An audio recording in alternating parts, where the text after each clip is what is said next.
What a speech, Mr. Orban, what a speech. You say you want democracy and you brag about your majorities in the Hungarian parliament, yet since years you only rule by emergency decree. Are you so afraid of democracy, Mr. Orban? You say you are for national sovereignty, yet you invite Chinese policemen to surveil the people in your country. You say you want to stop migration, yet you let Russian spies into our Schengen system and call it national card. That is what you're doing. Mr. Orban, you are not a patriot. You are just a useful idiot of Russia and China. That's the reality. You say you want to fight for more economic competitiveness, yet you keep introducing new company laws and taxes to drive European competitors out of your country. You turned Hungary into a banana republic.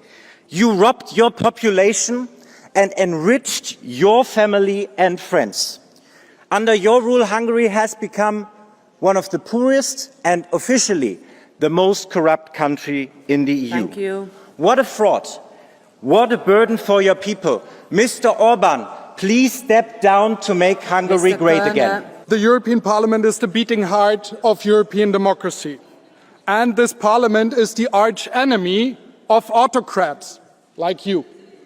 Mr. Orban, you're the most corrupt politician in the European Union. You and your cronies, you stole money on an insane scale.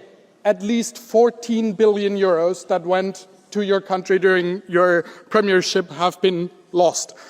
Who has ever stolen over 10,000 money transporters worth of EU funds? And the biggest trick you have played is that you distract people from your heist with hate against minorities, with propaganda about gender, with so-called peace initiatives. But this money was meant to fix roads, schools, and benefit the Hungarians. But instead, you build a football stadium in your backyard, you build palaces, and you have made your childhood friend Mecharos the richest man in Hungary. Mr. Orban, we want our money back. And to all of us, we have to stop this steal. No more EU funds for Hungary. Let's take his veto away and let's stop inviting him here to his parliament. Instead, there should be a European arrest warrant. Our House of Democracy just served as a platform for the propaganda of Prime Minister Orban. Because the truth doesn't serve his interests. The truth is that he's a corrupt, disloyal and ruthless violator of the EU's most fundamental values. Instead of listening to him, we should give the microphone to the Hungarian people who face the daily hardship of living under his autocracy.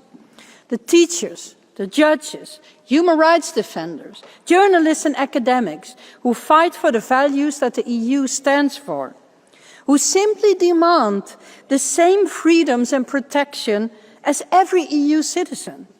Yet this man is punishing them with smear campaigns and intimidating investigations. However, a solid majority in this House defends our allies and genuinely joins forces. And we urge the Council and Commission, go all in with our response, just like Orban does with his destruction. This presidency fails to meet its duty to hold a hearing under Article 7, paragraph 1. We urge the Council to use Article 7, paragraph 2 and prevent Orban from hijacking EU decision-making. And the Commission to keep EU funding frozen until the rule of law is restored for real. Be consistent, credible and act with urgency.